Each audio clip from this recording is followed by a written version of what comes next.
The powerful solar energy of the sun meets with the solar panel of the aurora.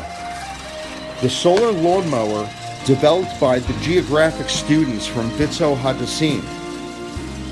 The power of the solar panel creates 60 watts of electricity to power the beast.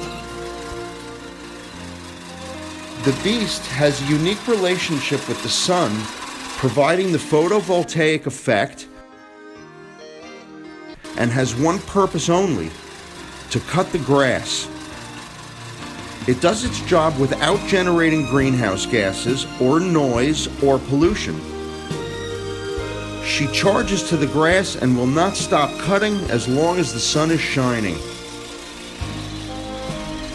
We have chosen for her name to be Aurora, and she is named after the northern lights that are a result of the enormous energy ejected from the sun.